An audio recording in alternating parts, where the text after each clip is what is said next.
Okay, that was quick. I went live. Last time I went live, it took like 10 seconds to boot up. This time seems to have done it straight away. Oh, it's the icon I used for the thing. Yes, it's my first Sona, done by Petty Wallaby, who joins us from time to time. She's in the wilds of Canada. And yes, she does me as Tasmanian Devil. She also does Aidsy as a wombat. Very, very cool.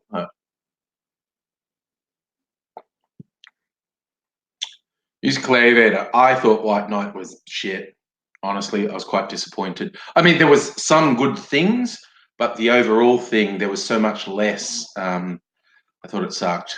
Who's here? AZ may or may not come in. Was having some technical issues. So hello, Music Gladiator, Fox of Fate, Luke, Adele, Charlie.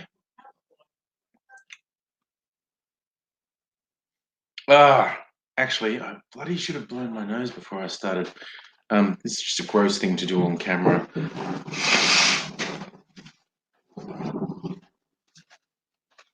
Oop.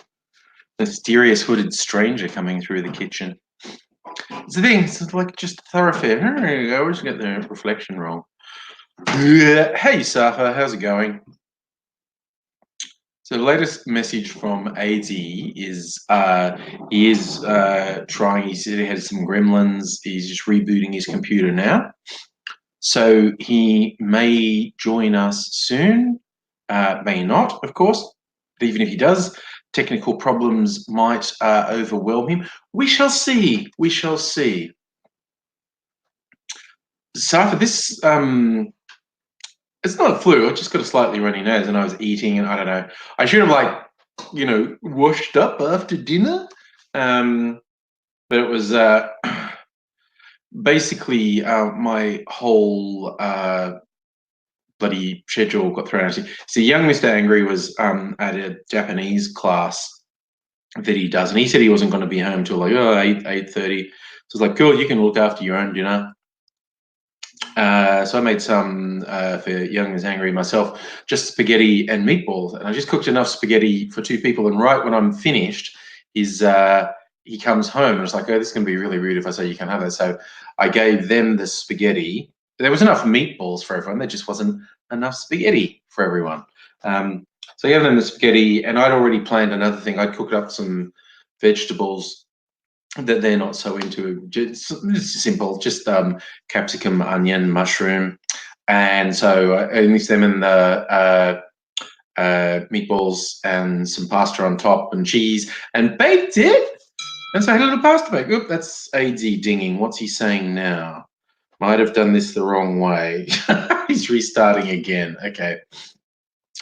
Oh yes, I saw Pauline Hanson's been a complete fucking piece of shit this week. Both the I'm going to climb Hillary because it's my right as a white person. People can't tell me what I'm going to go and do, and then she couldn't because it's actually difficult to climb, and she had to get back down. And yeah, and then she was trying to be fucking so. God, she so overestimates her intelligence, trying to be smart with some kids, and said, I was born here. If this is not my homeland, where's my homeland? Kid said, England. And so it's great. Yes, I did see that one, Fox. And no, it's a thing that the racists do, willfully misinterpret language and words just to be fucking pieces of shit, basically. And they go, I was born here, so I'm Indigenous, which is not what Indigenous means. Fucking sparrows get born here and they're not Indigenous, you fucking muppets. But yeah, Hanson and her ilk are just vile, racist, lying, disingenuous pieces of shit. It was funny when she's going like, "Oh, I'm gonna my right as a white person. I'm gonna climb over," and she couldn't. It's just like that's the ancestors, Pauline, telling you you're being a fucking shithead.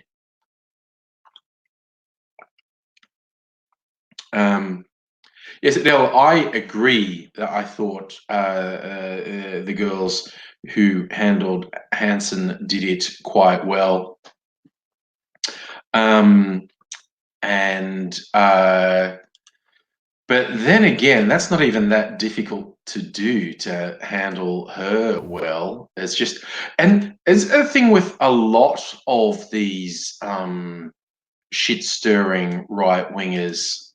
I think a lot of people fall into the trap of uh, I'm going to get them, I'm going to catch them out. And 99 times out of 100, you just give them enough rope. Don't go after them. Like, don't pose an aggressive question, or don't pose an accusation and pretend it's a question, um, uh, because that's just starting a fight. Whereas if you just go, it's basically in rhetorical terms, it's Socratic irony, where it's like, really, just tell me more. Socratic irony is where you expose, if you think someone's got a really shitty argument, you just expose it by pretending you're really thick and don't get it. And you're going, oh, explain it further to me. No, explain that to me. I'm not understanding that. And of course, that doesn't work if the other person actually has an intelligent point to offer. Although maybe you'll learn something if they actually have an intelligent point to offer. But if they're just being a shithead, rather than actually challenging them, just go, yeah, no, tell me more. And in terms of what the accepted meaning of the word Indigenous actually is it means naturally occurring in a particular place. And of course, you know, again, this is another thing these worthless, racist shitbags do, really wanting to argue semantics. Because, you know, if you go back long enough, maybe what we regard as an indigenous animal or an indigenous plant or an indigenous person actually came from somewhere else. You know, if you go back tens of thousands of years, perhaps. And and oh, they've invented this idea. I don't know if you heard the race of people that were discovered. Like, again, it was archaeological remains. People have started calling them hobbits because they were just little. They lived, I think it's in the Indonesian archipelago, but north of the stream, that this race was actually indigenous to Australia before the people that we regard as Indigenous Australians. Now, that's a lie. That's a fucking lie. More reasoned people than me will say there is no evidence to support this claim, because if you're being reasonable, you allow for the fact there's potential that there is something that I don't know about. But fuck that. It's a lie. They have asserted this with no evidence to advance their racist lies. I think the scientific name for these small people is Homo florensis. I could be wrong on that. I read a little bit about the discovery. I know there was a lot of back and forth whether it was actually a race of people who were little, which is why people have nicknamed them hobbits. Or I know there were some people arguing like, no, that was just like, you know, kids and teenagers skeletons that you found. But I think that more in-depth study of what's been found has scientists fairly sure this is like the remains of adults, and they were at their maximum size, and they weren't outliers. It was like a whole sort of subspecies of human that was little.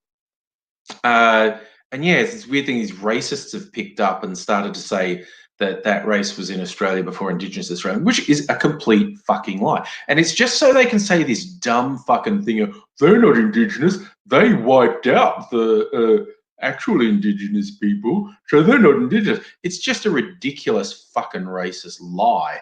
It's like one of the other racist lies Hanson liked to slander Indigenous Australians with is that they were cannibals. And I am not an expert, but there is very little to no evidence of that. And if it actually happened at some point in history, it absolutely categorically was not widespread. It absolutely categorically was not the norm.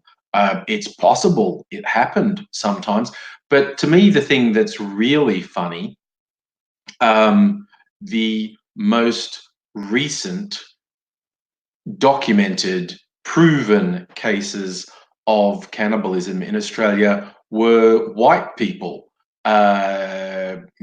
convicts, escaped convicts who got lost in the bush and ran out of food, so started eating each other. So if Hanson's presenting cannibalism as some sign of, I don't know, being lesser, being not fit, not to be respected, you have to be a little bit honest and acknowledge that it's white people who fit that description, because that's the most recent cannibals on this continent. So, we're talking about Adam and Eve. If there was, well, again, I don't think there's anyone sensible who refutes the idea that the oldest human ancestors were from equatorial Africa.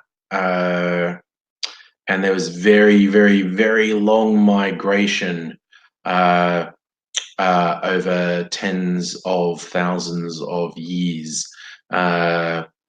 Humans spread through Europe and beyond. Safa, I believe that is actually true, that there are some tribes in Papua New Guinea who practice cannibalism, have up until recently. Maybe still do. Who knows? Who knows? But I believe that is actually accurate, that there were some people in Papua New Guinea who did practice cannibalism on the regular.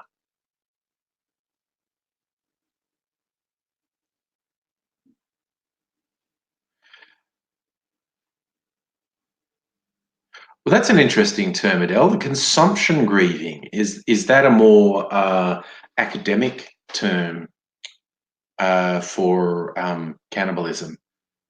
God, it just reminds me, there was I think I've mentioned this on a live stream before. I saw a doco about chimpanzees, and chimpanzees are violent as fuck.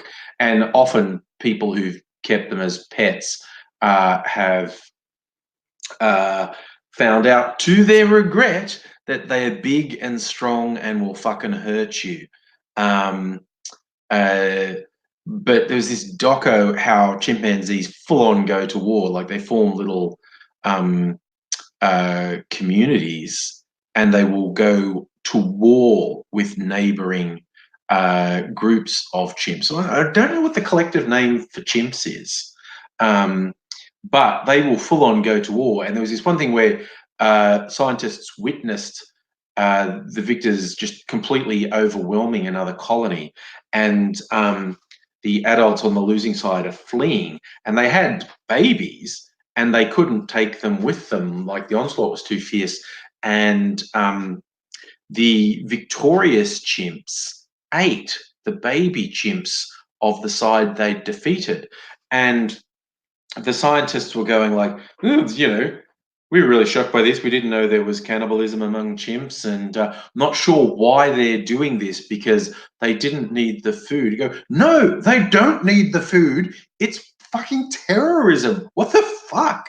They're like, literally, it's terror as a weapon of war, as a weapon of chimp war. They're like, we're not just taking over your territory. We're not just fucking you up if you don't run away. We're going to eat your fucking babies. It's a seriously fucking malevolent thing to do. And of course, the scientists didn't want to ascribe too much of what we might see as human-like behavior to the chimps without conclusive evidence. But I was just looking at, no, fuck no. They're eating the babies because it's scary as fuck. It's a horrible thing to do. And they're just saying to the defeated guys, we just fucked you up completely and ate your babies. Chimps are fucking mean.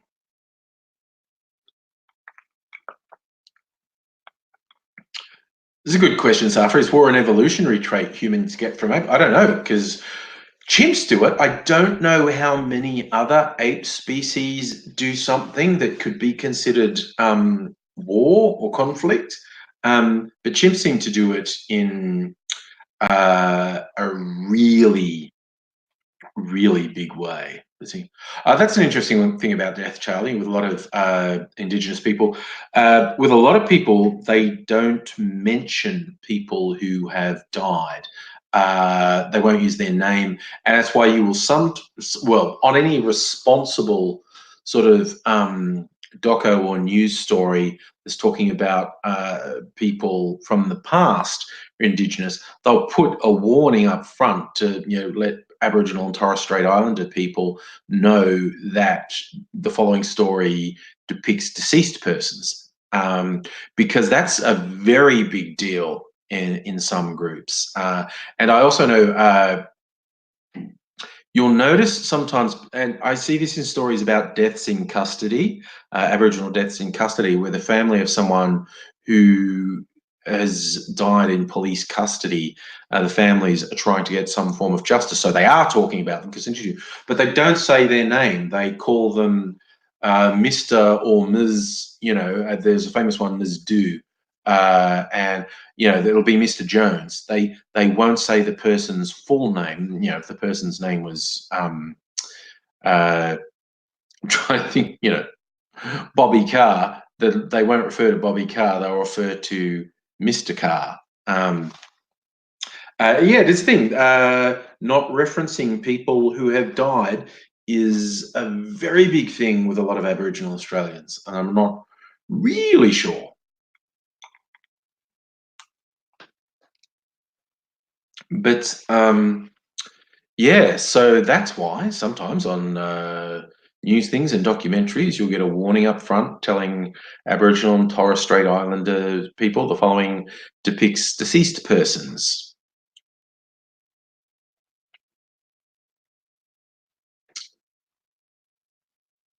Justin, that's an interesting point, that racism might have been an evolution trait, not necessarily evolutionary, but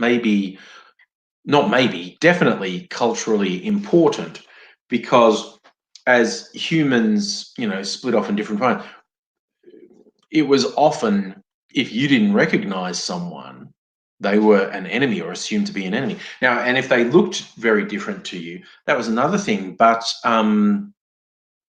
this idea of race, as in there are white people and black people and brown people and Asian people, and the racists really don't like to acknowledge this, but this is a very recent social construct.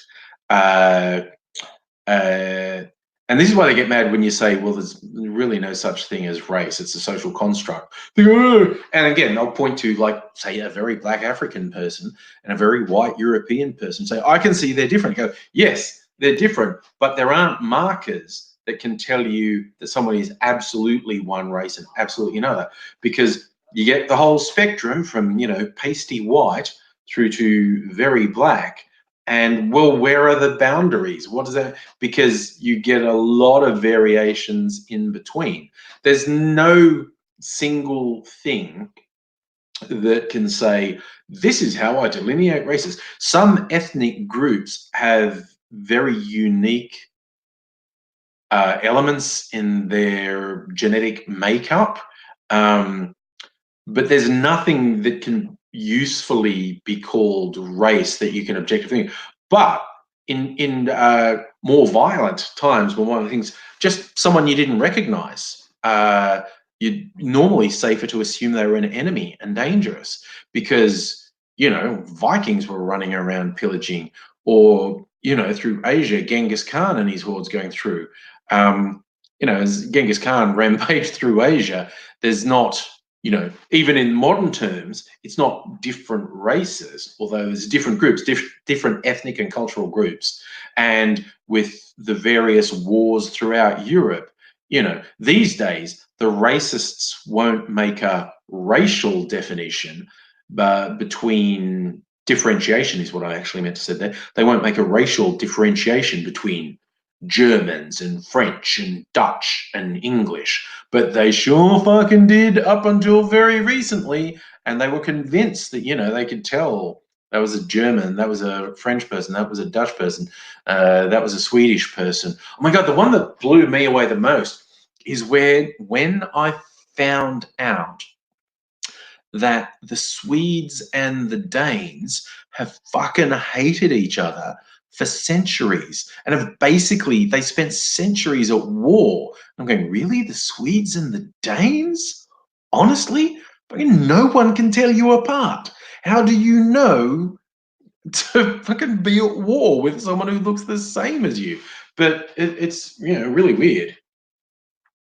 Savvy Indigenous Australian thought the British were white devils. Not very fucking far wrong, were they? It's like that old joke getting the frame from Disney's Pocahontas, where someone in Pocahontas's tribe says, "These white men are dangerous," and that caption frame, people frame it with all of European history summarized in one image.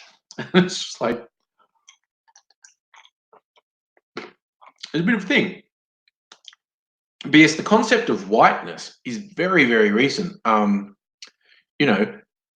The Irish were very discriminated against, still are in England, I reckon, but in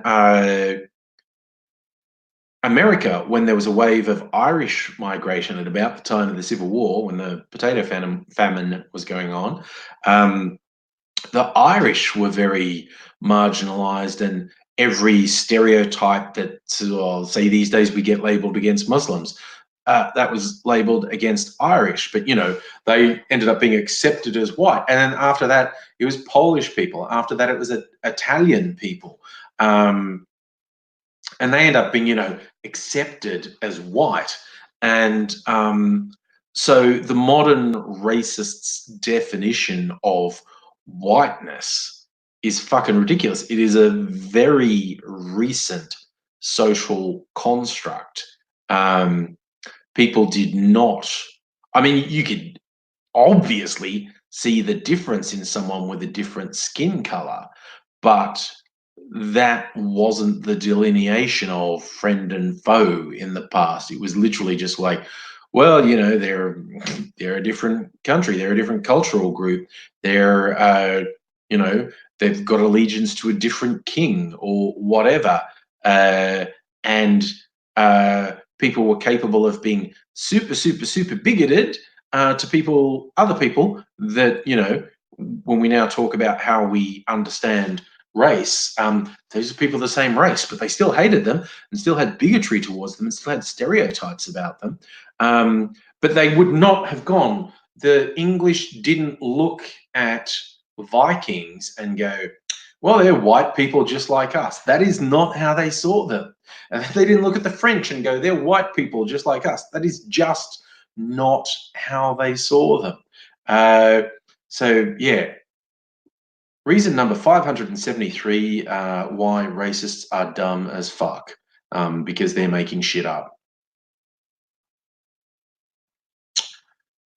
Just speaking about it, yes, one of the quite prominent US presidential candidates, Elizabeth Warren, in the past had said this thing about, it was like her family said that they had some Native American ancestry, and I think that's a thing a lot of Americans do, and I'm pretty sure that most Native Americans were going, yeah, nah. And it's weirdly recent. And you can sort of tell when someone's perceived as a threat in political circles, because the attacks on them will get very personal and very persistent. And it's really quite clear that Trump only attacks Elizabeth Warren so much because he fears her as an adversary.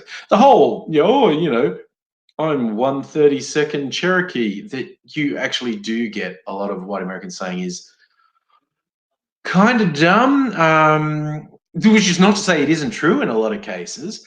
Um, but I don't think Elizabeth Warren tried to make a particularly big thing about it. She definitely said it.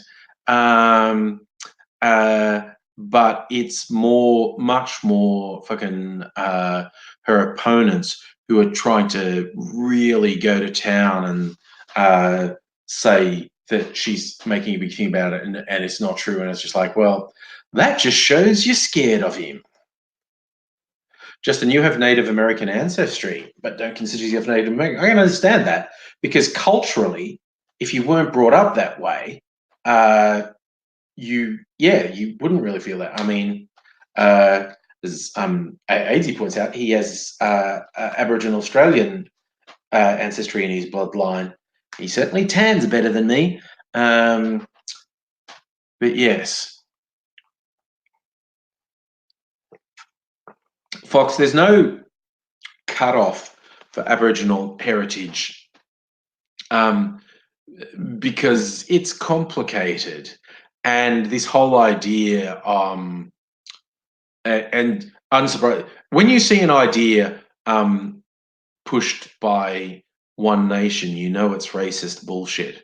And they're very aggressively, like, I think they're really aggressively trying to push anyone who's less than a quarter Indigenous shouldn't be recognised. And it's like, well, you're a racist fuckwit and your opinion doesn't count for shit. So shut the fuck up.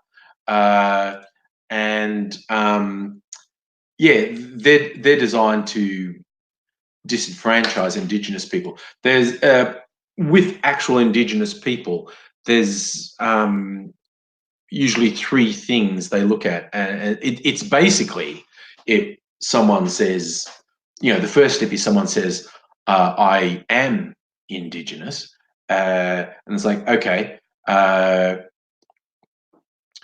Who do we know in your bloodline who's previously been identified as Indigenous?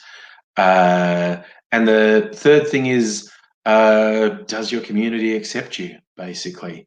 So this whole idea of wanting to do blood tests and genetics like the shit-eating racist fuckwits like Pauline Hanson and Mark Latham fucking rabbit on about in their vile racist shit. That's not relevant. Their opinions are not relevant. They are worthless, racist garbage. But yeah, that's it. So, stuff you've got Mongolian ancestry. I have not, done an ancestry DNA test or anything. And the more I hear about them, the more I think they're bullshit. But there's been a lot of family tree research, and mine is very sort of white, as in UK. It's all Scots, Irish, English. Mrs. Angry traced a lot of lines back a long way. I'd be very surprised if there was anything very exotic in my bloodline, but who knows? The world's a surprising place. Oh, yes, Ashoka, I know you're a Yang fan. I think I mentioned last time when we were talking about Yang, maybe I mentioned it to someone else. I will say it again, whether I said it here or not. There is a podcast called Chapo Trap House. It's fairly well known. The people who call themselves the Dirtbag Left. They're left wing. They're actually really aggressive with socialist type ideals, very sort of pro union, pro socialist ideals. Bernie Sanders is their favoured candidate. But they're very rude. They're not shrinking violets. They're not politically correct. And they're really not into intersectional politics either, which is one area where I diverge from them because I think intersectional politics are quite important. But they have been trying to interview most of the presidential candidates, and they did interview Andrew Yang. And the guy who interviewed Andrew Yang was very fair, very polite, but asked very pointed question. The interviewer clearly wasn't on board with Yang's suggestions of how universal basic income would work, and he asked a very pointed question, and he kind of made it quite clear that I don't really think what you're saying will work. And he'll say, because I think this, but he didn't play gotcha games with Yang. He didn't talk over Yang. He let Yang respond to everything he said. So that's a long way of saying it, Shoka. If you haven't listened to it, I recommend you go and listen to the Chapo Trap House interview with Andrew Yang. I would be very interested in what you think of it. I mean, because I'm not a Yang supporter. I don't hate him. I don't hate the concept of universal basic income. But yeah, it didn't really change me either way. I thought the interviewer was firm but fair, as the saying goes. He's quite pointed, but remained quite fair and civil to him. But yeah, it'd be interesting what you thought of that. So should Setka go from Labor? Setka should go from the fucking earth. Setka's a piece of shit. For those who know, John Setka is a union boss who, like a lot of people who get to a position of power, really grossly exploited the power of their position. He's exposed himself as being fucking horrible multiple times. He should be out of the fucking union. He is, because he undermines the strength of the union with his fuckery. But yes, Labor actually did the right thing by expelling him, and Setka, being a fucking egotistical shitbag, also a greedy fuck who doesn't want to give up any power, tried to take it to the High Court, and the High Court have just said to him, we're not even going to hear this. It's like, dude, they're like a political party. They have rules, and, according to their rules, you're out. Labor should have been somewhat stronger with Setka before now, but hey, they're doing it now, so say la vie. They finally got there. Okay, Aitzy's gone really quiet, so that's really fascinating to me. He hasn't appeared, but he also hasn't messaged saying he's had a problem.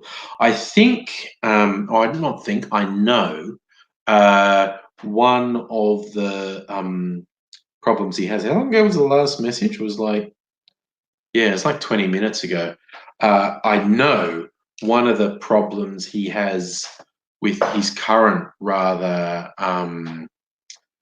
extreme health problems, his acute health problems, his concept of time is not great, because simple things take him a very, very long time.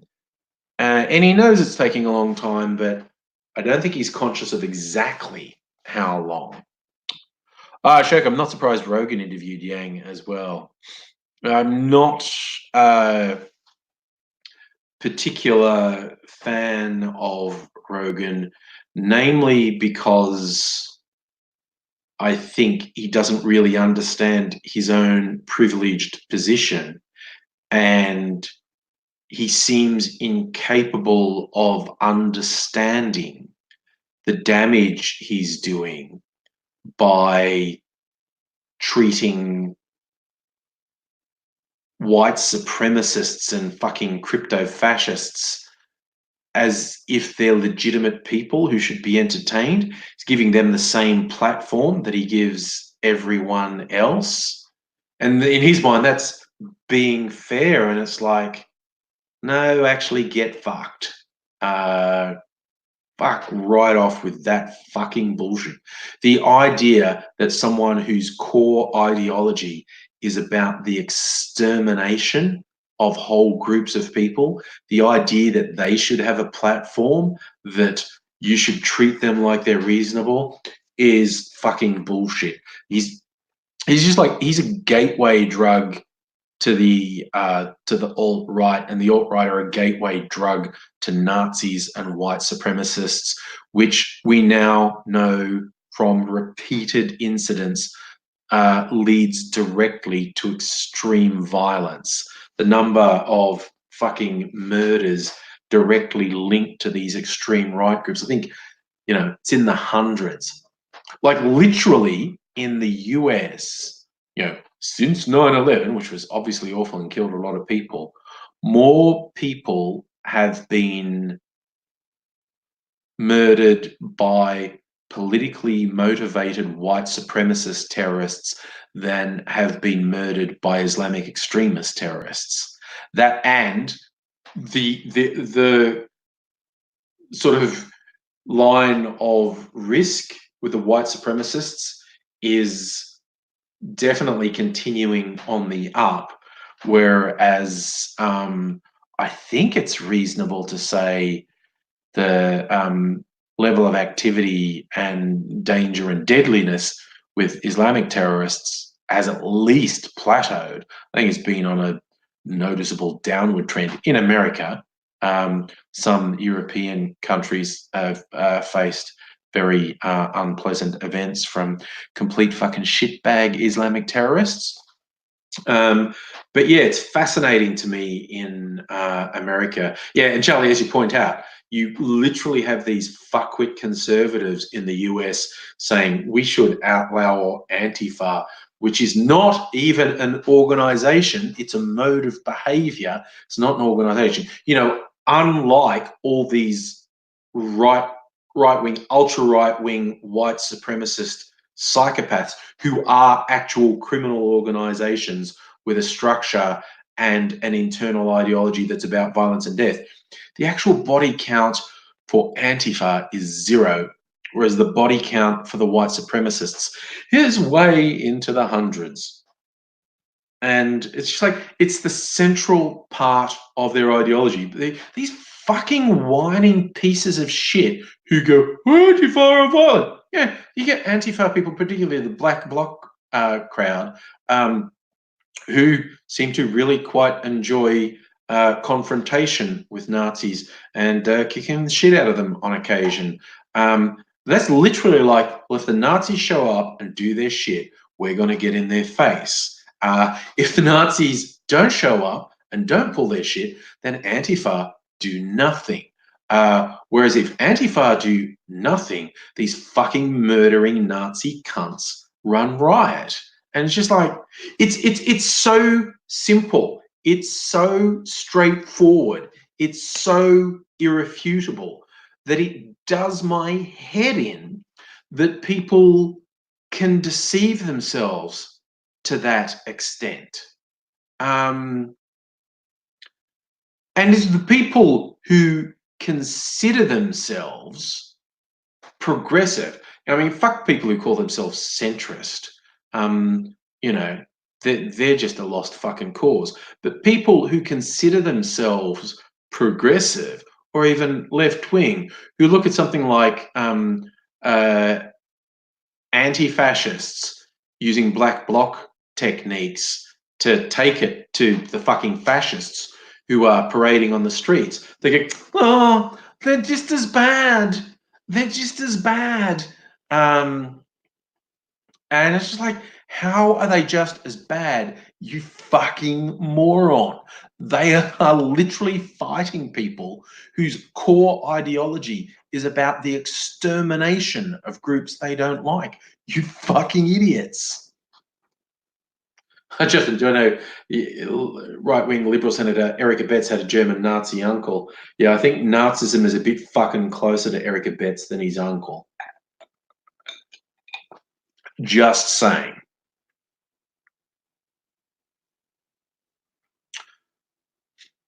Ashoka, Rogan's Yang interview is superior to what?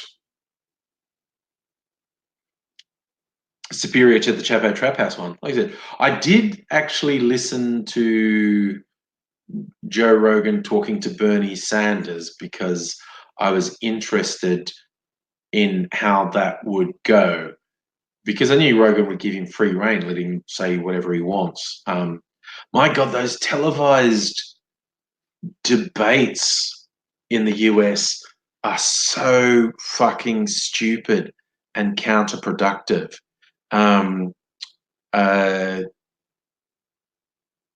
they're worse than useless. Like, they're really counterproductive. They're absolutely awful.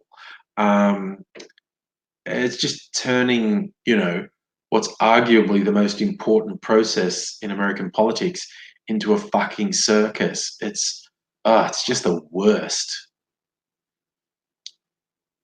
Big bats against the Nazis at their own game, you think?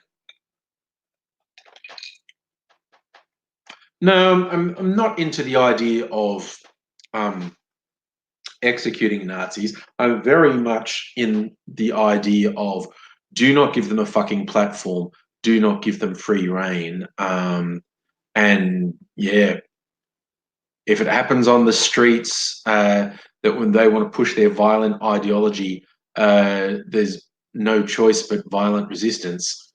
Well, they fucking started it, basically. And if they are not stopped, I mean, really recent history shows us what happens if you don't let, you know, these fascist and fascist adjacent pieces of shit, if you don't fight them, they don't calmly sit down and go, right. Like, I swear to fucking God, like, I thought it was bad enough when I saw these fucking shit posters online saying, if these people are so bad, if the Proud Boys are so bad, if Identity Europa is so bad, defeat them in the marketplace of ideas. It's like, I can't tell if you're just a shit posting little wanker or if you're literally that fucking stupid that you think that's a viable option. But then I actually saw one of them saying the only reason that Jewish people got treated badly by the Nazis is that they never presented their own counterpoint to the Nazis clearly and logically enough, because with proper logical argument, you could have won people over. And it's going, there's a literal attempt at genocide. There's killing millions of people. And your fucking galaxy brain take is you should have debated them. And it's just like, what the fuck? It's just at a certain point, it's like, well, okay, you are a fucking lost cause. Like, it's one thing when people say, you just call everyone you don't like a Nazi. And I go, I try to actually limit it to the people who are preaching the same ideology as Hitler and who I think, if you got them to take their shirts off, are going to have swastika tattoos. But you see these same people literally defending Hitler's regime, Hitler's Nazis. They go, oh, well, no, you should have debated them. And there's one, I don't know whether it was on Twitter or Facebook or Tumblr, I don't know, I've just seen like a screenshot of it with someone saying like, oh, it's just being awful. Like, you're saying,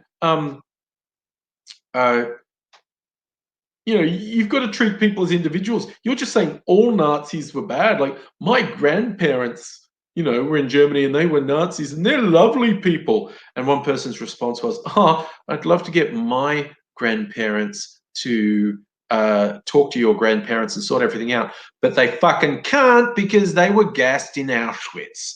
And it's just like, these people are not just pushing Nazi ideology now, not just pushing fascism now, not just pushing white supremacy and genocidal doctrine now. They are defending the actual World War II Nazis. And it's just like, what in the ever-loving fuck is going on with these people? How does someone get to that point? How do they fool themselves into thinking they're a good guy? Like, and I'm not, and in this guy, I'm not talking about the jackbooted bully boys, the sort of violent thugs who joined the Proud Boys or, the white identity groups, because they just think they're the big boys and they have the right to kick the shit out of people. They're like, I think I'm going to sneeze. Tickle in my nose, I could feel it coming. And I'm talking about, the civilians, the people who aren't actively involved in the Nazi groups, who don't go to the rallies, who probably even avoid Nazis on the internet, but they've got this ridiculous idea has grown like fungus in their brain cavity. And it's been like, well, you have to be fair, okay? You have to listen to them. They've got their right to their opinion. We had the fucking government of Australia going, "Oh, people have a right to be bigots." It's like, what in the ever loving fuck is wrong with you? It's just so fucking bizarre. The people who are more upset about Antifa, black bloc people who violently resist Nazis, punching them and throwing things at them, they're more upset at the people who are resisting Nazis than the Nazis who are fucking murdering people. And not one or two people. Hundreds of people have been killed by these extreme right-wing terrorists. And it's just, what is going on? Does my head in. Safa, how many Nazis evaded trials after World War II? Most of them. I think the majority of the senior command either died or were on trial, but a fuck ton of people who were very active, I'm fully into it Nazis, didn't face any sort of judgment. So,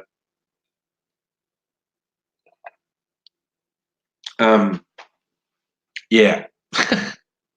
It's just the way it goes, really, I guess. Let those things go. And of course, if you're a scientist who was working for the Nazis, Europe and particularly America were very quick to offer you a clean slate if you went and worked for them. They were very big on, oh, look, these scientists actually really quite advanced with rocket technology, way ahead of us. I think rather than putting them on trial for being part of the Nazi war machine, I think we'll employ them. Hello, Werner von Braun. Yes. So, yeah, the Americans wouldn't have had nuclear weapons without Nazi scientists. The moon landing wouldn't have happened without Nazi scientists. Yeah. I do remember that, Adele. There was an attempt in Australia to prosecute a Nazi war criminal. It's a very old man, but yeah, and it didn't work. But it is very weird. Just in general, I'm definitely not saying it's wrong to prosecute someone who has one way or another evaded justice for decades. But it's got to be a bit weird for them. And it's like, like the Nazis who got tracked down after 3-4 decades or longer. But there's been cases of murderers who have avoided justice for decades, and then finally, the police have charged them, and they've gone to court and they've been convicted. They were guilty, but there's been some recent cases in Australia, and it's been guys who murdered their wife, but they've been free for 30 or even 40 years, and then finally they're put on trial and convicted. It's that's got to be really fucking weird. This person murdered someone, got away with it. It was obviously very clear all along. The cops were pretty sure it was them who did it, but they'd evaded justice for decades. And then finally one day the cops rock up and here. Oh yeah, what were those people like? Did they feel guilty all that time, or were they just they did murder someone, so maybe they never felt guilty. Maybe they're just nasty pieces of shit who thought they deserved to get away with it because the victim had it coming. That's a common refrain of violent offenders. Incidentally, it's also a thing that drives a lot of violent fascists. They actually believe they're better than the people who they target. And again, the Nazis in World War II were an obvious and extreme example of that, thinking that it was completely legitimate for them to exterminate millions of people. But it's also a thing with, you read a bit on serial killers and psychopaths, even people who don't kill someone, but they're really deeply psychopathic and they manipulate and abuse people their whole life. They're not evil. They don't see themselves as evil. They don't see themselves as good particularly, but in their mind, they see the opportunity is there for them to exploit and abuse other people.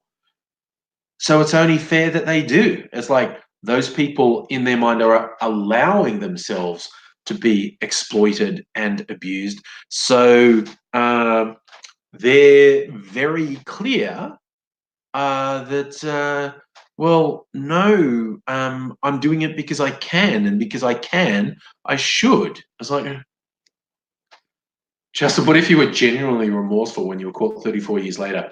Should you go to jail? Yes, because nobody is genuinely remorseful unless they turn themselves in. If someone was genuinely remorseful, they would turn themselves in. If they have continued to evade justice for decades, they are not remorseful. I bet they're not happy to be caught, and they're not necessarily celebrating the fact that they killed someone, but there's no genuine remorse. The simplest and clearest evidence that they're not remorseful is they didn't turn themselves in. And even when they were arrested, they didn't plead guilty. Side note, one of the reasons I really fucking hate Louis C.K. He was my favorite comedian for years. And I made a video at the time when just how gross he was revealed. And I was really fucking angry at him because, yeah, it feels a bit like a betrayal. It's like you've been a huge fan of someone and they'd been a horrible piece of shit the whole time. And the thing is, the rumors about him had been around for years. I'd heard them. And I was like, oh, I know it's really hard to come forward against a really powerful person, but I wish someone would, if this is true, I wish someone would just come out and put their name to this. And finally, someone did. And I was like, oh, okay, you are guilty, you fucking piece of shit. To which, of course, he admitted. And because I made a video about what a fucking piece of shit he is, I still get creepy as fuck rape apologists attacking me for having done that. And they're so fucking gross. Every time I get a comment from one of these fucking creeps, all I can think is, Jesus, I hope everyone in your life knows what you are, because this is not good. As the same thing with him, people saying like, oh, he asked permission. It's this horrible, gross exploitation of power. And it's like, oh, he was really sorry. No, he wasn't sorry, because even if he did feel bad about it, it's like, even if he didn't feel bad about it, he should have known that it was inevitable he was going to be called to account. Because the Me Too movement, people were finally standing up against powerful men and saying, no, he got away with this for years. And if he looked around at who was getting called out, he would have known beyond any doubt that he was going to get called out. But in his arrogance and probably fear, he didn't come out and say, I've been guilty of doing some bad things. I need to sort my shit out. No, he kept hiding and dodging. And here's the thing, the women who were on the receiving end of his horrible behavior were threatened for years. Like, you dare speak out against him, you will never work again. That's how Harvey Weinstein got away with his much, much, much, much worse behavior for years, because it's literally, if you crossed him at all, he would destroy your career. And Louis C.K. and his agent were very, very powerful, and it was made very clear to the women on the receiving end of his gross behaviour, if they dared to speak out, they were fucked. They would never work again. And so they didn't for years. But any rational person would have known, you know, for whom the bell tolls, it's going to toll for thee, motherfucker. It was going to come out. His horrible, gross behaviour was going to come out. And as I said, even if he wasn't actually sorry, if he had come out ahead of time, before anyone publicly accused him, before he said, like, look, I've seen what's happening, and I need to be honest about behaviour I've committed in the past. It was wrong. It was shit. It was fucked up. I need to apologise, everyone.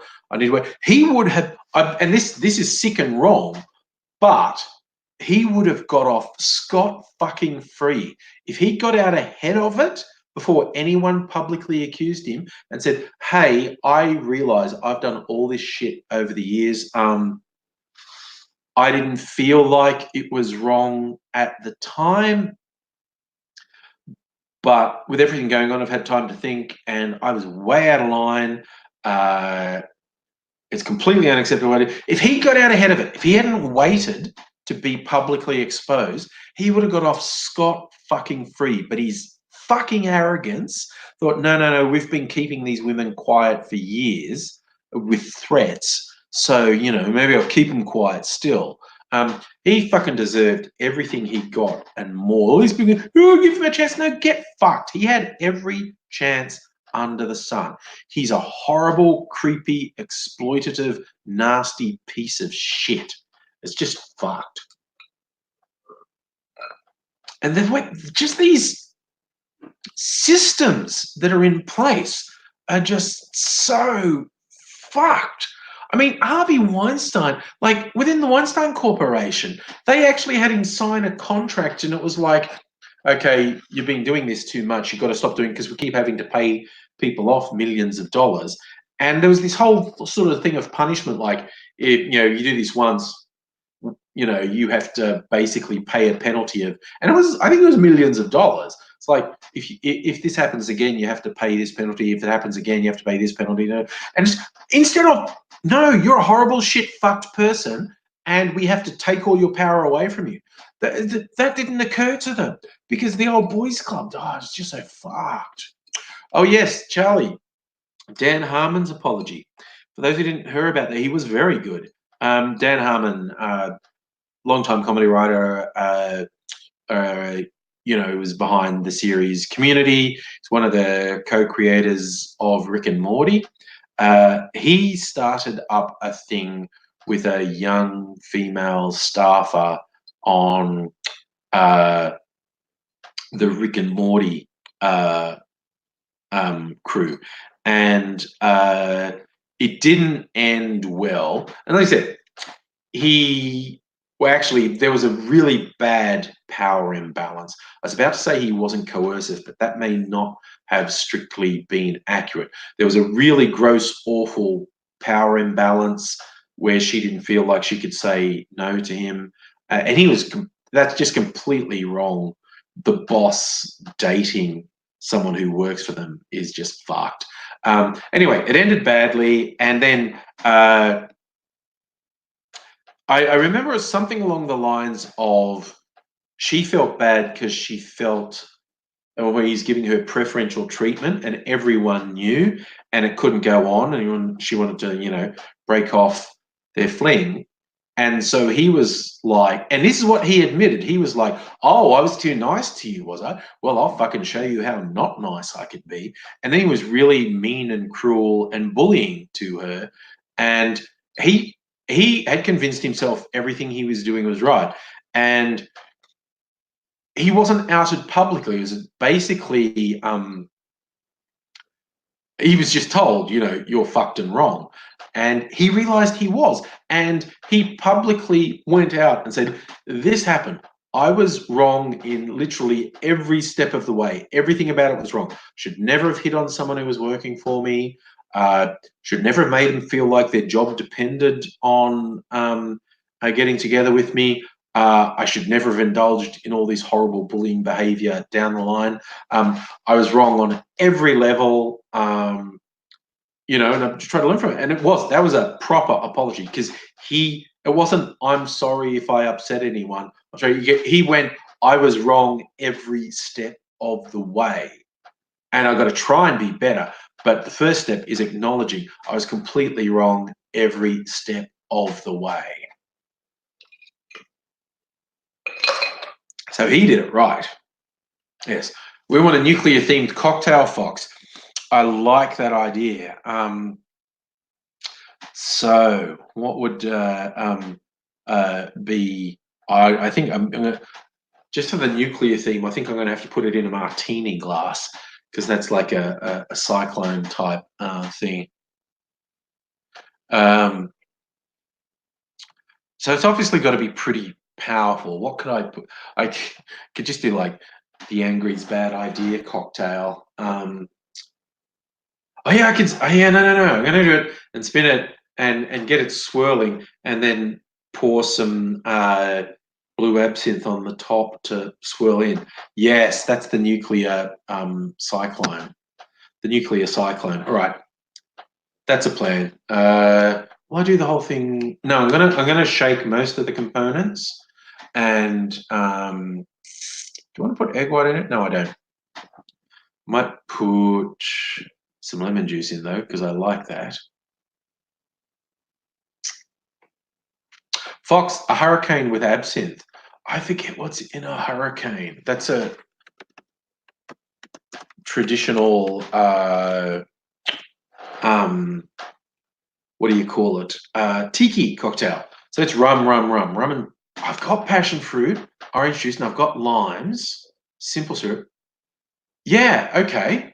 That's it. A nuclear hurricane. Geez, Fox, you're on the money there. You're on the money. Okay. Oh, yeah, some ingredients. Wait a second. Let me get my cocktail shaker. Jeez. And one trigger. A little jigger, cocktail shaker, filter, it's all good. Use my Crystal Het martini glass. Now, okay, so it's rum, passion fruit, lime. I got some limes in the fridge. Rums, where are my rums? Where are my rums? Tell you what, I might do cachaça, which is like a Brazilian version of rum. Cachaça, because it says light rum and dark rum, I think. Let me have a look. Light rum and dark rum. Yeah. Okay. This is my Captain Morgan. Oh, this is my Captain Morgan. Right. Oh, Kraken. I've got a little bit of Kraken left. Just a little bit. Enough to make one cocktail. 2 limes. And my sugar syrup. I'm supposed to put passion fruit in as well. I've got some passion fruit. Right. Passion fruit and some orange juice. There you go, some orange juice. Got passion fruit syrup. All right. I think I've got everything ready. What does it say? Light rum, dark rum, passion fruit, orange juice, lime, grenadine. I think I've got a little bit of grenadine left. Just like raspberry cordial, really. Pomegranate, I think. Oh, wait, I've got some pomegranate. Do I have any grenadine left? Where's my grenadine? Maybe I don't have grenadine left. I'll put a little bit of pomegranate in. Got some pomegranate in here. There's my pomegranate. Oh, wait, there's the grenadine. Right. Fill up the grenadine. Okay. We've got everything. I know. I've got some blood orange. I won't put this in. I'll put this blood orange in. Right. Nuclear hurricane. And where's my blue absinthe? That's the top. And I need a little spoon to stir it. Yeah. A little stirring spoon. Now we're ready. Okay. A little bit of messing around. Okay. So, I hope you're all behaving while I'm running around. Actually, you know what I really need to do at the halfway mark? We should have Mimsy here to keep you company. Don't even know where Chuck is. Oh, look, there's Aidsy. What the hell? It's like an hour later. What's he saying?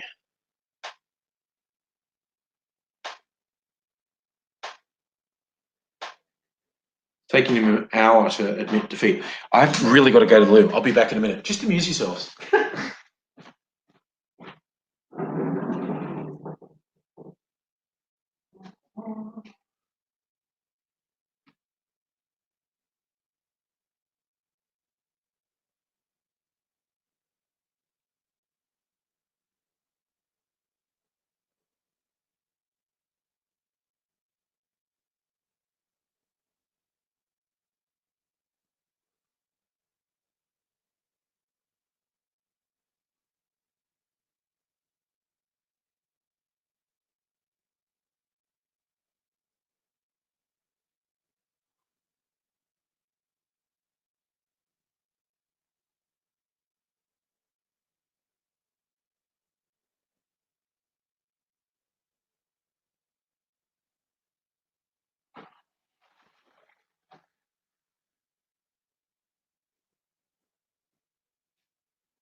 Okay, mixing a drink. Mixing a drink. Oh, gosh.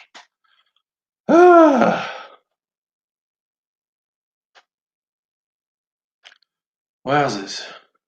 I was just seeing the conversation that was happening was how, Adele, you're eating ice cream, now your cheeks cut and you can taste blood.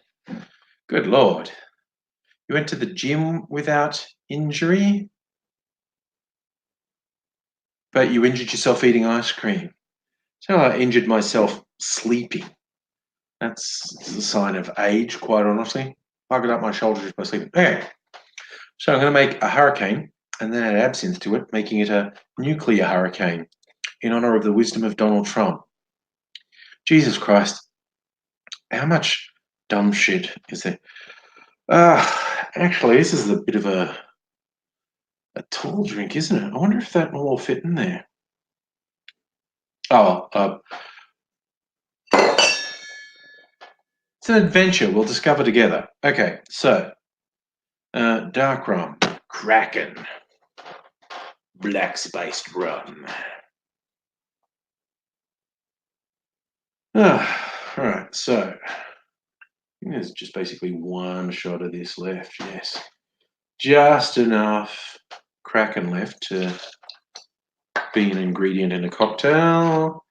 Put that bottle out in the recycling because I don't know how to cut bottles, so I can't keep it and do something new with it. All right, I'm also going to put cachaça, which is technically not rum, but it's like the Brazilian equivalent.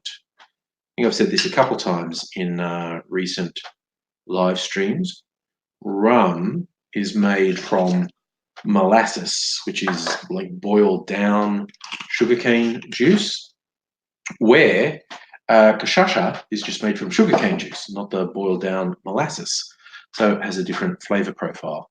So rum, okay, passion fruit.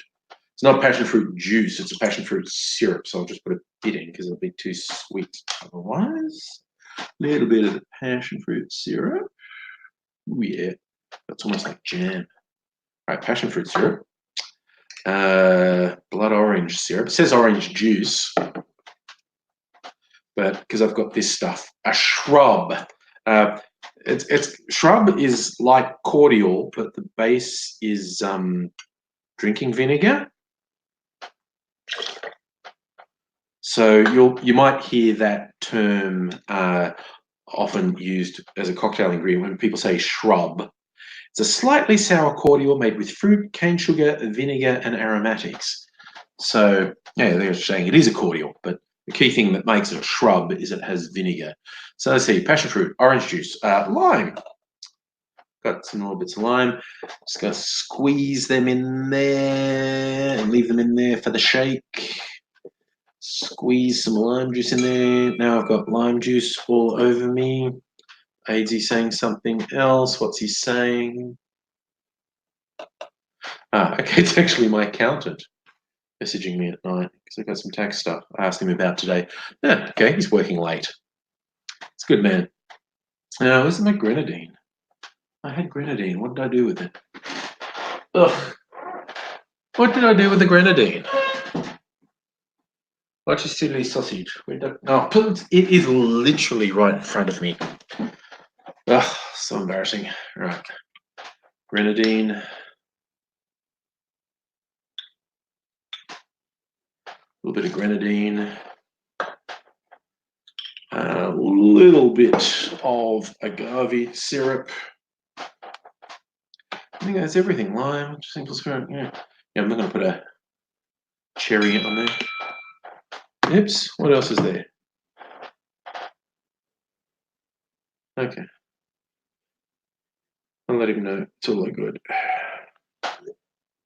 Work proceeds apace on my tax. Oh, I might use the ice from my lemonade. I had limes in my lemonade as well. Might just chuck them in there as well. Won't hurt. Put the ice in, and the lime in. The lime in the coconut and drink it all up. Don't have any of that. All right. Shaky time. No, I just forgot what I was doing there. See what you people are all doing. Fox, you like rum and coke with ice cream? Okay. Alcoholic milkshake, I guess.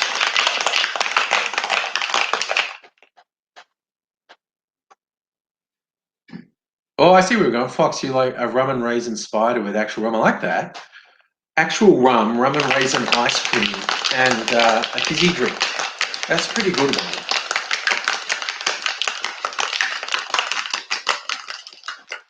All right, so this is a hurricane. Slight variation on what's usually in a hurricane, but this is basically a hurricane, which is fairly traditional tiki cocktail. And to evoke the tropics, because, yeah, most hurricanes will look a bit more orange because they have orange juice in them. And I use some blood orange syrup, so it's quite murky, actually. It looks a bit like mud. But now, in honor of Donald Trump thinking he could stop a hurricane with a nuclear bomb, we'll make this a nuclear hurricane with some absinthe. Ooh, now it's a beastly colour.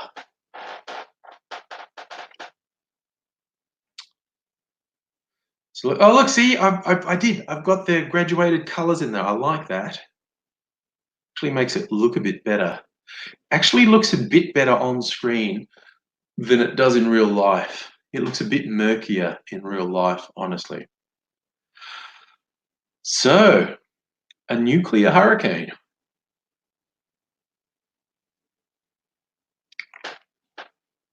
Oh yeah. Oh, that's really good. Oh my God. This is probably really dangerous. That's several standard drinks, probably at least 3 standard drinks. That's good call, Safa. It does look like a kiwi fruit, doesn't it? There's probably at least 3 standard drinks. So I shan't be operating any heavy machinery before going to bed. Oh wow, it's really good. Okay, I like that. Nuclear hurricane. I'm sure everyone's seen the story I'm referencing. If you haven't, legit in discussions in the White House when they're talking about what to do with, hurricanes, tropical storms, and whatnot, Trump literally said, "Could we stop them by dropping a nuclear bomb on them?" And people went, "We'll look into it. We will look into it." And Trump has since denied. It's all fake news. No one rational doubts this. This is just fucking Trump to a T, saying something brain-bendingly stupid. Sorry, I didn't close the door over here. I'm just going to do that so I'm not too distracting. Hang on.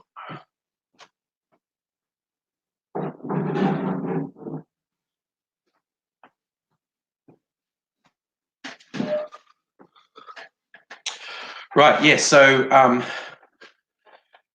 on more than one occasion, Trump's floated this idea of nuking tornadoes, hurricanes, whatever, when they're out at sea. And it's like, the fuck is wrong with you? What the fuck is wrong with you, you fucking moron? It's literally like he he has the intellect and insight of a fucking child who's been hit in the head with a shovel. It's just like, my God. Fox, you've heard it was suggested by a government scientist in the Reagan area. Found out it probably wouldn't work. Yes. The fallout would be a big thing. Like,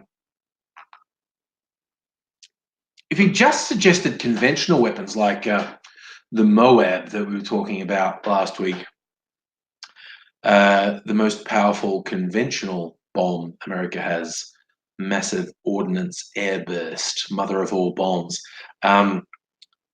It wouldn't work, but at least it's like, oh, well, you just killed a few thousand. I imagine the concussion of that dropped in the ocean would kill a few thousand fish. But it wouldn't fucking make radiation rain down. But what was funny, what this reminded me of is we've had now multiple stories from different credible people who'd worked in Trump's White House that said basically the staff have a practice of when Trump says something fucking stupid, they just go, okay, cool, cool, cool, cool, cool, cool, cool. And he forgets about it, never pursues it. They don't do anything. He says, I want you to do this. And they go, oh, okay, good plan. And they don't do it. And he forgets. And the story is came from that General Mattis he had on his staff that the military command basically had been told, on the off chance Trump starts telling you to launch nukes, don't, without checking with someone from strategic command if that's something we should actually be doing. Because basically, Trump is so fucking stupid and so irrational and so unbalanced. People thought it was possible that he might just say, yeah, we should nuke such and such. And the word had gone out to the people in nuclear command, do not act on the president's instruction without checking with people in strategic command. And the fun thing is, that's against the law. Subverting the president's authority is against the law. But no one cares because, for fuck's sake, someone's got to subvert this fucking idiot. And this has apparently been since day one. He's been surrounded by people who know, oh, he's a dangerous, petulant toddler, and someone's got to stop his worst impulses. And it's hilarious because it's the right thing to do, and it's also against the law. It's fucking weird. Because, oh yes, the Moab is an airburst weapon. The first ones, they call them fuel air bombs, and because they're airburst weapons, and in fact, most nukes, if I remember rightly, are airburst weapons now. They don't hit the ground and explode; they actually detonate above the ground because they cause more damage that way.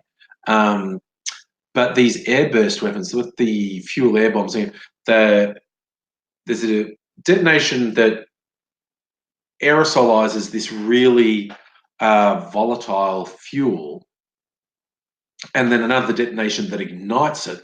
So there's this massive airburst above ground because, yes, good old weapons of war, they discovered bombs that detonate in the air tend to actually do more damage than bombs that detonate when they hit the ground. So, yikes. Oh, hello, Miss Foxification.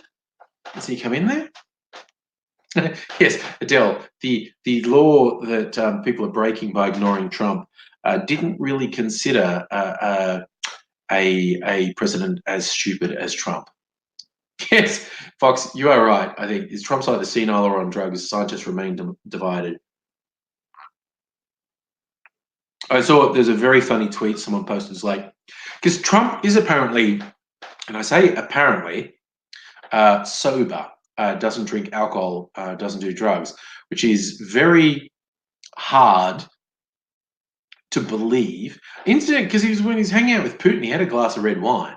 So I think he's a fucking liar when he says he doesn't drink alcohol at all.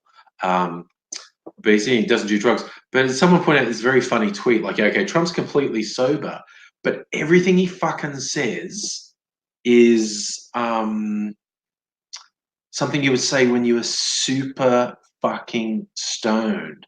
Like, just, hit the button. Hear me out.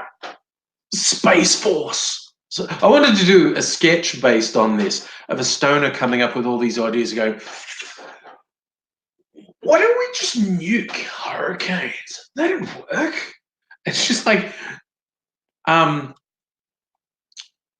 is just so fucking stupid.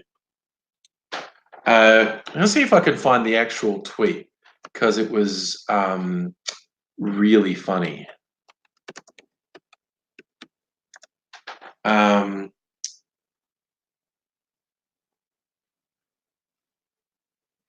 So the weirdest thing is the idea Trump comes up with this ridiculous shit while being sober.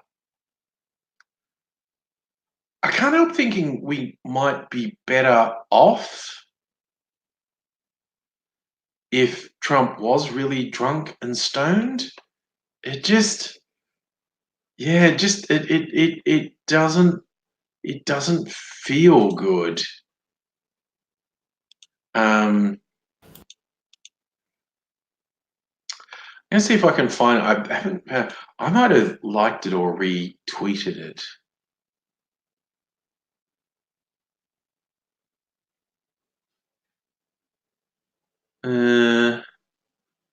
No, I don't think so. But yeah, it's basically when I saw this, I thought that would make a good sketch. Just a stoner saying all this ridiculous shit. Oh no, I found it. Here it is. A guy called Dan Amira posted it. Trump's stone cold sober, but all these ideas sound like something you come up with when you're super high. We should just nuke the hurricanes. How much will it cost to buy Greenland? Hear me out, Space Force. Fuck it, let's order 600 burgers.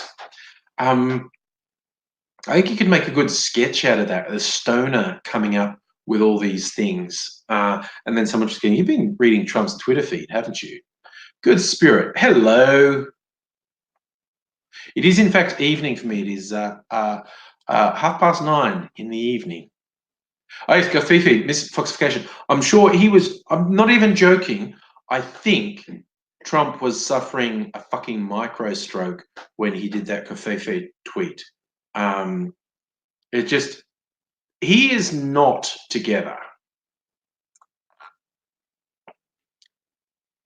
I think I super dislike Trump. I'm super partisan, but I think that's a non-partisan, non-judgmental thing to say. Trump is not in control of his mental faculties. Trump is quite dangerously unhinged. He is getting worse as time goes by. There is a definite psychological deterioration with him. Good spirit, 7:30 a.m. What part of this fine world are you in that it's 7:30 a.m.? We're all thinking with it, what Trump be doing with all his money? With coke, meth, ice? Sophie says, I understand there's nothing equivalent to question time in US politics. Good spirit, you're in Michigan. I see. They do. I know that Congress has sessions where people do presentations, but and I know the UK Parliament has a question time. I don't think there's an equivalent in the US. Someone who knows the American system better than me might be able to give a definitive answer, but I don't think they. Oh, good spirit! You're making a Tony Home bus. We've had that conversation before. Yes. Yes. Send me progress photos on the socials.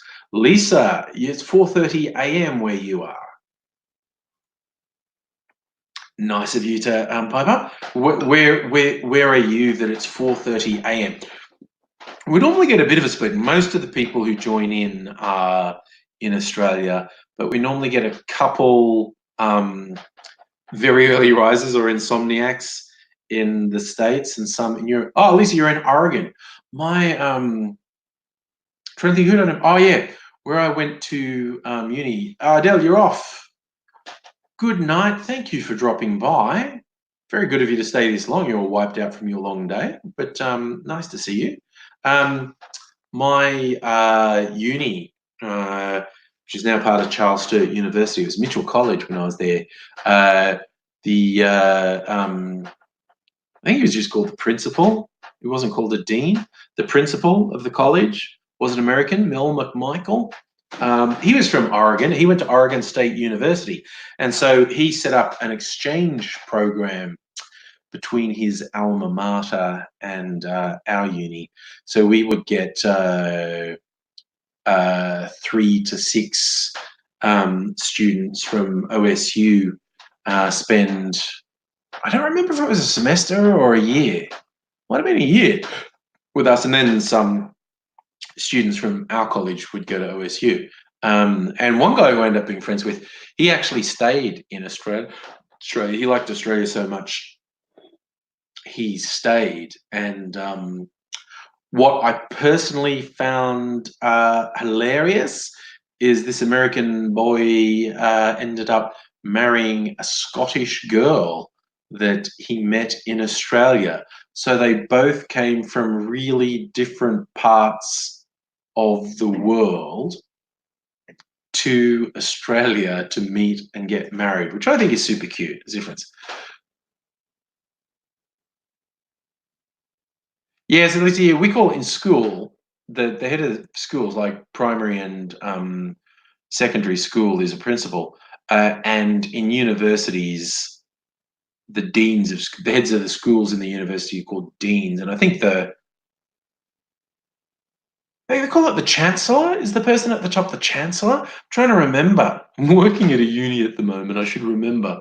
The person right at the top might be called the chancellor. But yeah, the individual schools, like School of Science and Engineering and Humanities and whatnot, the head of the individual schools is the dean. I think sometimes the person right at the top may also be a dean. Chancellor might be someone else. This is funny. I feel like I should know this because I'm working at a uni at the moment. So,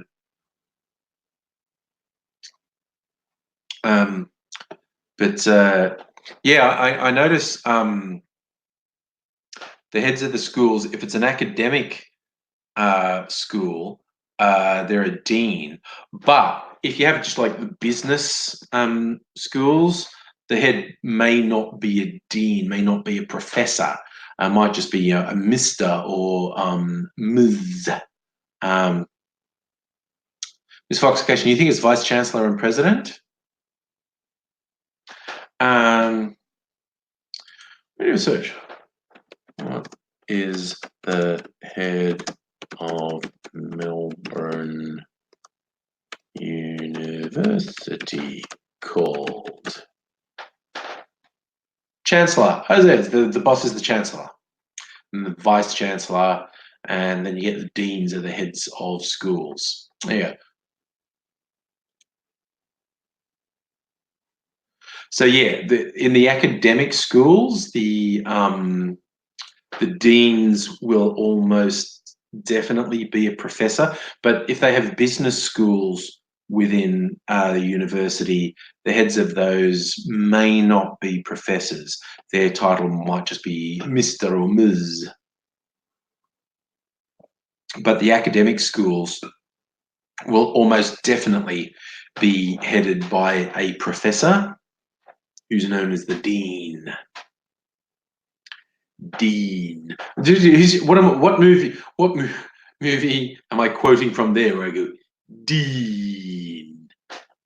You have to imagine it's really deep. Vin Diesel. That's Vin Diesel saying that.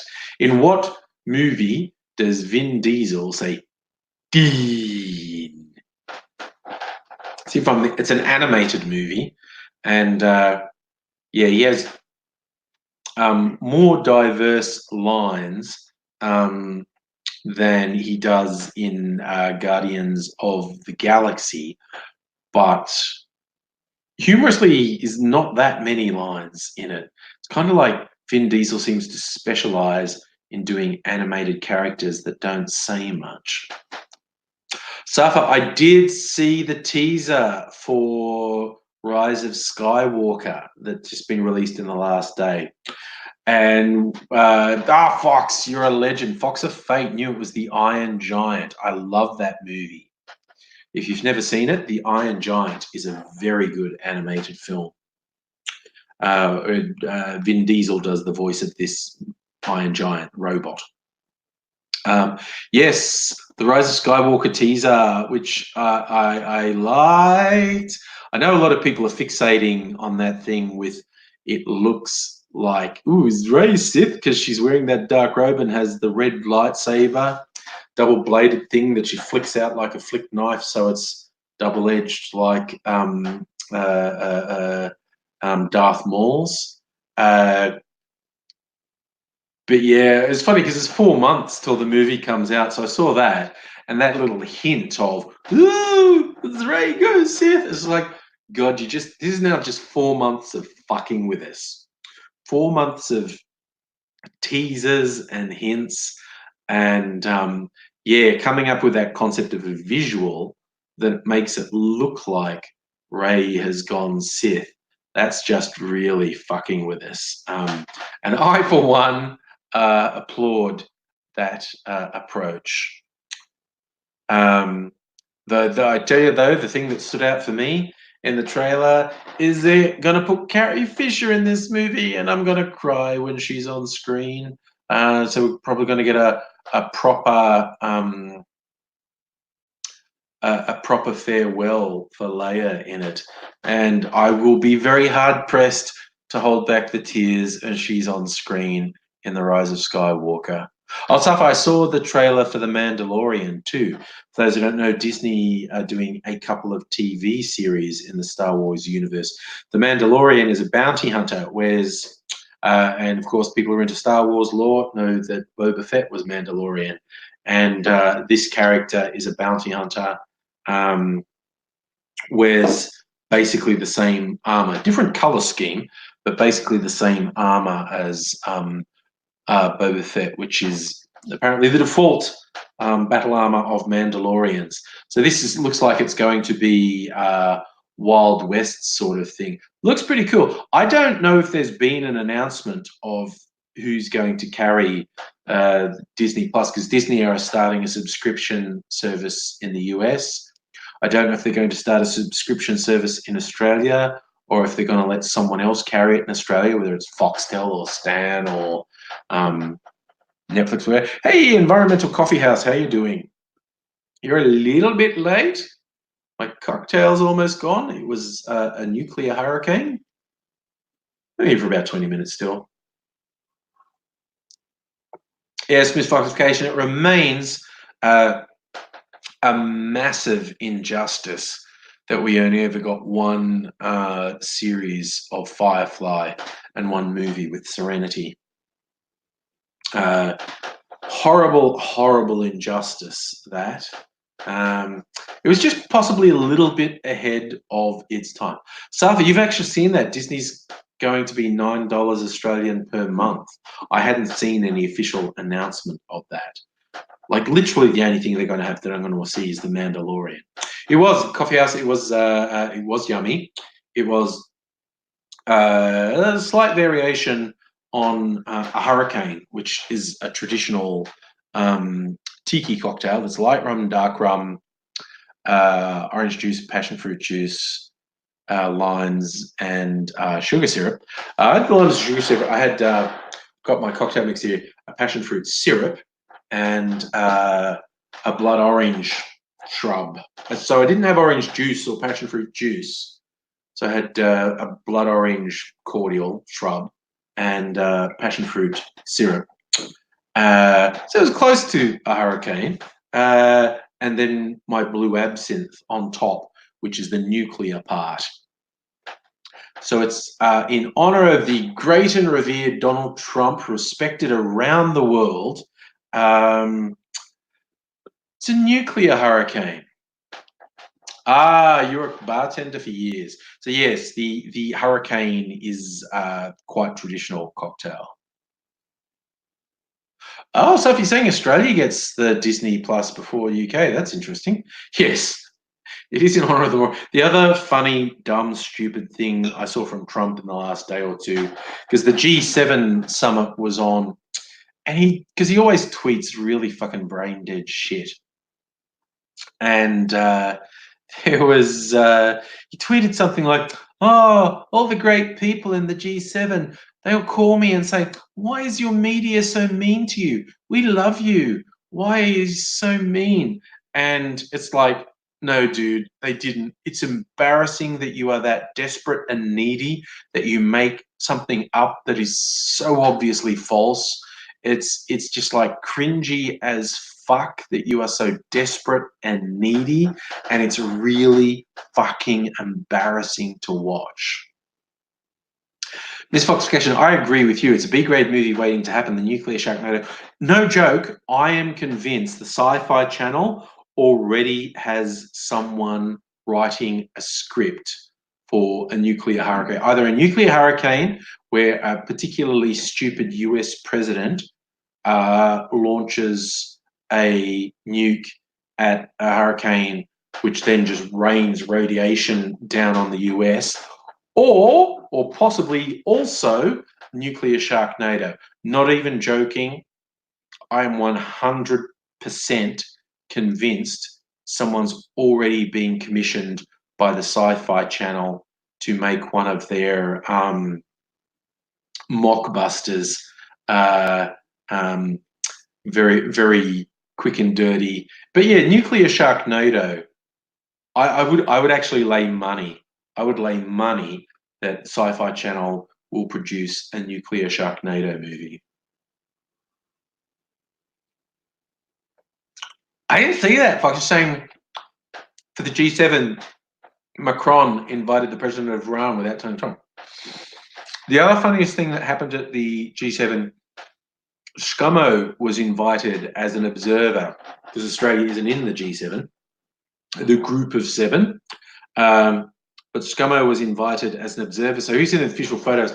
And there's this really funny moment where, as they're all getting together for an official photo, there's a clump of people here and a clump of people here, and Scummo by himself in the middle. So it looked like these two groups of people were avoiding him. And Scummo was looking at his phone. Yeah, you do when you're out somewhere and you're by yourself and there's people everywhere and you go, I'm not an outcast. I'm talking to my friends on my phone. It's fine. And it's really what it looked like. It only lasted for a second or two.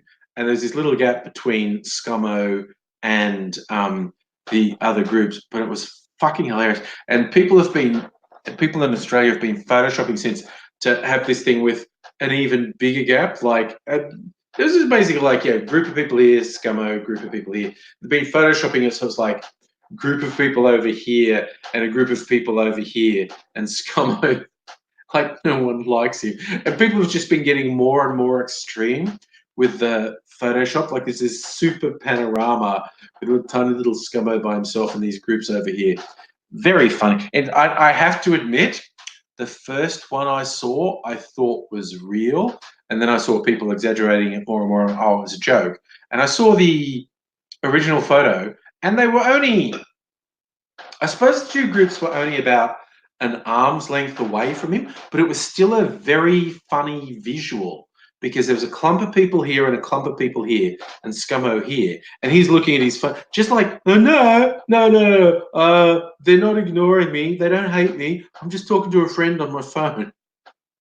It only lasted for a second, but it was very funny. It was very funny. So yes, when you see the photos where the two groups are like a meter or several meters or a very long way away from Scummo, those are photoshops, and they're funny. But even the legitimate photo is funny because it's really Scotty no friends Scummo. It's just it's funny is all. This is just there's no getting around it. It's funny. Um, it's funny because it's true. He's got no friends. It's just like, yeah, and I do. I have to admit, when I first saw it, I thought the photoshopped one was real, and I had a really good laugh at it. And then I saw someone saying, "Oh, there's a photoshopped picture with Scummo and people ignoring him. Pay no attention to it. This is the real one."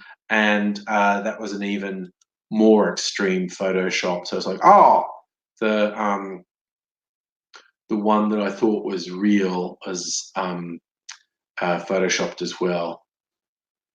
I think, yeah, I try really hard not to fall for it, but I've caught myself once or twice recently. I shared something and went, and someone's going, I don't think that's real. And I looked at it and went, yeah, I see what they were doing. I thought it was,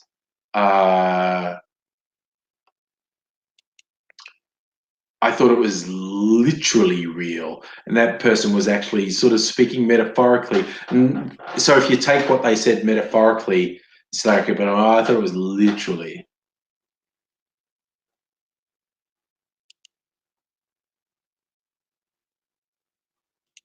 But yeah, funny old world. All right, I'm closing some windows I had here. Kyle, hi from Cygnet, Tasmania. Hello in Tassie. I bet it's cold. Is it cold in Tassie? Because it's been a little bit cold here, and if it's a little bit cold here, it's usually much colder in Tassie. Sorry, like this fuck you looked up the picture and someone's captured it. Hi Malcolm, it's me, Scummo. Yeah. Fuck that guy. I mean, oh god, I think Australia is poised right on the edge of going down the toilet. But then again, I think that's the whole world. It's hard to pick what the tipping point is going to be. Is it going to be something in America, or if Britain gets forced into a no-deal Brexit, that is probably the tipping point for the global economy. Because if Britain is forced into a no deal Brexit, they are fucked. Like they're literally like even Brexit proponents are admitting that a no deal Brexit probably means chronic shortages of food and medicine in the UK and a complete collapse of their economy. And that's then just going to cascade out across the global economy. Environmental Coffee House, you're not wrong about fucking Bolsonaro. He's an actual fascist. Like his actual ideology is indiscernible from fascism. He might have been democratically elected, but he's a fucking fascist. Yes, we'll ignore climate change. I think several million brown people will die before we do anything at all. And it will be, I'm just such a fatalist about this. It'll be too late. There'll be cataclysmic effects that will last for a century or more. We want to see how bleak I can get. I think the entire world's going to collapse into like feudal societies, and fucking fascist strongmen will be on the rise. There will be civil wars everywhere. There will be at least hundreds of millions of climate refugees swarming all over the world, all through Europe, all through Asia, all through Africa. basically everywhere, North and South America, Australia, there'd be unending waves of climate refugees when food and water runs out. When you get, I mean, the writing's on the wall. In the very near future, we'll be seeing hundreds of millions of people facing critical shortages of food and water, and shit's just gonna collapse, and it's gonna be fucking. On this multiplication, oligarchies is being polite. It's going to be feudal systems. It's going to be fucking warlords running things. Mad Max Fury Road's going to turn into a fucking documentary, and it's going to be shit as. But it's absolutely bizarre, and I think in the short to medium term, what we are going to see is a bunch of snake oil technological solutions to climate change. We literally know what the actual solution is. The actual solution is an aggressive move away from fossil fuel generated energy to renewables, and calming the fuck down with the ridiculous bullshit that is the concept of uncontrolled capitalism. So we know that's the answer, but we ignore it. And people are going to do this fucking Hail Mary, believing a snake oil salesman who says they've got a technical solution. Oh, we're going to fire this stuff in the atmosphere to block out the sun. And it's like, be somewhere on the spectrum from doesn't work through to causes worse side effects. It's so fucking aggravating. It's so fucking. So what will happen to China? The rest of the world will be in a fuck ton of trouble if and when China starts to suffer critical shortage of resources, because they have a lot of power and a lot of population, and there's nothing to physically stop them from taking territory across Eurasia. We're listening. We are facing terrible, terrible, terrible, terrible times. So, thought the US has no money. Oh, at some point, the consensual hallucination that is international capitalism will collapse when it finally penetrates that international capitalism was based on a fundamental lie that money has no intrinsic value.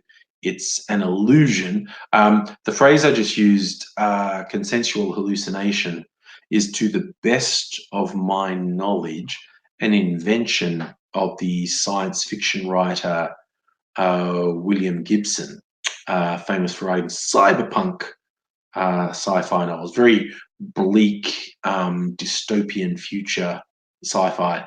But in his thing, the consensual hallucination was cyberspace. He was very forward thinking with the concept of the internet, which he called cyberspace. And in his first trilogy of novels, known as the Sprawl trilogy, it's what were they called? There was Neuromancer was the first big one. There's Neuromancer, Count Zero, and I think Mona Lisa Overdrive was actually short stories. Now I really want to look it up, because my brain's failing me. Sprawl trilogy is oh no, it was Mona Lisa Overdrive. Okay, there you go. I was right. So yeah, his original trilogy set in the same world was Neuromancer, Count Zero, and Mona Lisa Overdrive. Fucking great, eye-opening books. But yeah, he describes cyberspace. It operates as like a VR environment, something we haven't really got to, and everyone understands it that way. But he refers to it as being a consensual hallucination, and it's not real, but it may as well be real because everyone collectively chooses to believe it. So it's a consensual hallucination. But I'm certainly not the only one who uses the term in other ways, not least money and international economies are a consensual hallucination. They're not real. Money is not real. Money has no intrinsic value. It's only traded as a representation of value because everybody agrees to go along with the hallucination that this piece of paper or this plastic card has some intrinsic value when it does not. And when shit goes south, that hallucination's going to fall apart big time. This is when people are going to fall back on things like gold and whatnot, or actual physical things that have some utility and value.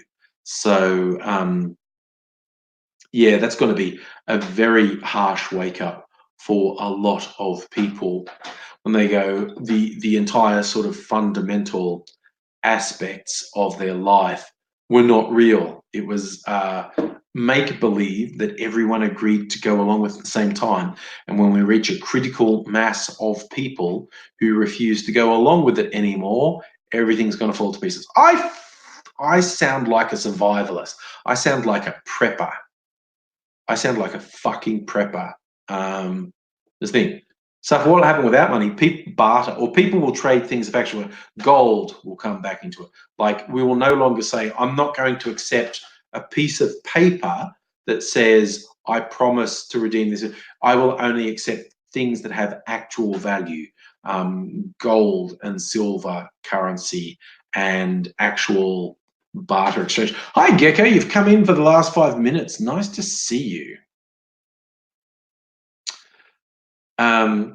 But yes, I fear we are almost inevitably headed for a crash that will definitely take us back to pre-industrial revolution stage, if not going the whole way to fucking dark ages, where things just collapse into really limited insular feudal societies. So after, will the stock market crash, never return to good condition? The stock market is fucking shit and needs to go away. The stock market was originally created to serve a real purpose, namely people that believed they had an idea for a business that was a real actual business but needed investment to grow would go and present their business and say, I'm looking for people to invest in this. You can buy part ownership in my company in the form of stocks. And then people would trade the stocks. It's like, okay, you initially put out 1,000 shares at $20 each. Cool. I know your business is going well. So this one share that used to be valued at $20 because your business looks like it's growing, this share is now worth $30. So I'm going to sell it to someone for $30 and come out with a profit. But if your company continues to buy, that person who bought it for $30 will profit because it'll be worth more down the line. So the stock exchange used to be a real thing that had a real purpose. It has not been that for decades. The stock market is nothing but a fucking scam. It's just about shifting money around, suckering people into dumping the money, speculation. Stocks go up and down based on rumors and bullshit. The stock exchange has been nothing but a scam for decades. It used to be a real thing that served a real purpose and had real value to people, but it has not been that for decades. It's just been a complete fucking scam. Since people invented derivatives, basically, when it got to the stage where you could bet on someone else's bet, because stocks were essentially a bet. Someone said, here's my idea for a business. If you invest in it at the start and the business succeeds and is profitable, you will win down the line. It was a bet. You placed a bet that this business was going to succeed. So it was always speculative, but it was a real thing. You were betting on a particular business to succeed. As soon as someone invented derivatives, futures, it was a fucking scam. Because then you were betting on bets. You were betting that that person's bet would pay off. And then you convinced it, and then the money was changing hands based on bets on bets on bets. If you want to get really angry, watch the movie The Big Short, which is about the US property crash, which caused the global financial crisis. Yeah, I basically knew the story, but they still succeeded in making me angry. What's funny is, well, funny is the wrong word, but it follows a couple of different groups of people who worked out, just based on reality, the US property market was definitely going to collapse. And no one ever, accepted wisdom was this wasn't possible. So there wasn't even a mechanism to bet that the US housing economy was going to collapse. And so these various different people invented systems to make this bet, basically. They were shorting the economy. They were saying the economy's fucked. I'm essentially placing a bet that the economy is going to collapse. And all these big investment banks took this bet because they stupidly didn't believe it was possible. They were ignoring the actual fundamentals, didn't believe it was possible. And where it gets angry making is these people who made this bet, when it came true, when everything was fucked, they go, okay, time for us to cash in.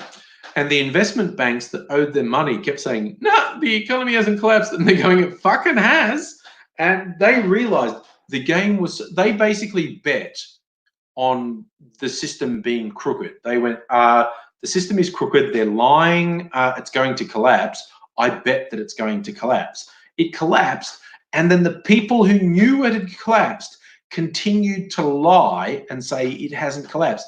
And all these people who placed the bet and so were owed a big payout were saying to the investment banks, you owe us money, motherfucker. And they're going, no, we don't. Nothing's collapsed. And they're going, it fucking has. And they're going, no, it hasn't. And they were really like, oh my fucking God, we made a bet that the system was corrupt, but we underestimated how corrupt the system was.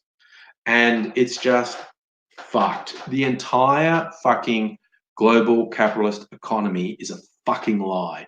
There you go. I sound crazy. I sound like a survivalist. I sound like a prepper, but it's fucking true. Capitalism is a fucking lie. There you go. Start a revolution, brothers and sisters. Capitalism is a lie. I'm going to go out on that note. This is going on my ASIO file, I assume. Yeah, I can't travel. I can't go to the US. There's a story this week that a journalist entering the US got fucking accosted by one of these little Hitler fucking thugs at border control. Do you know you're a journalist? Do you work for the fake media? Are you attacking our president? He's the best thing to ever have. And just because he's a journalist, this fucking piece of shit is accosting him and threatening him. And now at the US border, they're making people show their social media and stuff. Now, look, okay, I'm old, so I could probably get away with, I wouldn't be able to take a phone or laptop into the US. And if they stop me and they want to know my social media and stuff, I'd go, I'm old, man. I don't use social media is for kids. I don't use social media. But I would have to lie, because if I showed those cunts at Border Patrol my social, if I showed them like the Angry Aussie YouTube and Twitter and Facebook, they would fucking give me such a hard time and probably not let me in the country. So paying for the flights and accommodation in advance would have been a waste of money. So I'm not joking. I probably cannot travel to the US again, ever. I've been to the US a few times in the last decade and enjoyed it. I probably cannot do it again because of the sort of psychopathic fascists in border control. I would have to, this is the thing, I'd have to lie. If I showed them my social media, they would give me such a hard time. I could probably get away with the lie, but if I lied and they found out I was lying, then I definitely wouldn't get in because I would have lied. So it's just like, I probably cannot travel to the US because everything is shit. So yes. Deep sigh. I'm going to leave it at that. Thank you one and all for joining me. Thanks, Fox, for the suggestion of the nuclear hurricane. That worked out quite well. That was very tasty. So good, I might make myself another one. Definitely have to start a YouTube and Instagram channel where I'm just making cocktails. That would require some work, though, and I'm not big on work, so I don't know. Good night, one and all. Look after yourselves. I'll be recording at least 1 or 2 pre-recorded videos, maybe on Wednesday, maybe on Friday, maybe on the weekend. Probably do a live stream on Thursday if that comes in. AZ might make another attempt to join on Thursday. Who knows? And probably another live stream with Eva on Sunday, which is always good. In the back of my mind, I was thinking I might have invited people into the live. Maybe on Thursday. Maybe on Thursday I'll share the link to invite people in because this fun. I noticed the thumbnails, not the watermarks, not there. The on my own StreamYard, the StreamYard watermark's not there. That's interesting. Anyway, I might invite people in on Thursday. So come along. Who knows? We might do a shared live stream. Kisses and hugs to everyone. Good night. Thumbs up. Bye. In the words of Jeff Fennick, I love yous all. Good night. And I never know how long